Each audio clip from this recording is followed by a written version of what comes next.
Supreme കോടതിയിൽ സ്വന്തം നിലയിൽ നൽകിയ കേസിന്റെ ചെലവ് KTU ഡിജിറ്റൽ സർവകലാശാലകൾ നൽകണമെന്ന ഗവർണർ രാജേന്ദ്ര ആർലേക്കറുടെ ആവശ്യം ചട്ടവിരുദ്ധമാണെന്ന് CPM സംസ്ഥാന സെക്രട്ടറി MB ഗോവിന്ദൻ. സർവകലാശാലയുടെ നിലവിലുള്ള നിയമവും ചട്ടവും ഇത് അനുവദിക്കുന്നില്ല. സർവകലാശാലകളിൽ ഗവർണറുടെ നിയമവിരുദ്ധ ഇടപെടൽ തള്ളിയ ഹൈക്കോടതി വിധികളെയാണ് അദ്ദേഹം സുപ്രീം കോടതിയിൽ ചോദ്യം ചെയ്തത്. ഇതിലും വിധി എതിരായി അതിന്റെ ചെലവാണ് സർവകലാശാലകളിൽ നിന്നും ഈടാക്കുന്നത്. ഈ വിചിത്ര നടപടിക്കെതിരെ പ്രതിഷേധമുയരണം.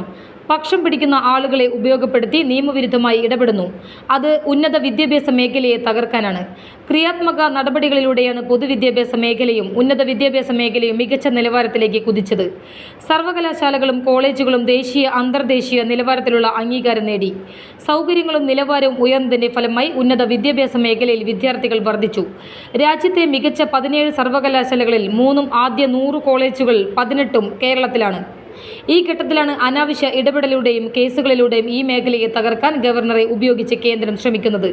ജനാധിപത്യത്തെ അട്ടിമറിക്കുന്ന നിലപാടുകൾക്കെതിരെ ജനകീയ പ്രതിഷേധം ഉയരണം എന്ന് അദ്ദേഹം പറഞ്ഞു.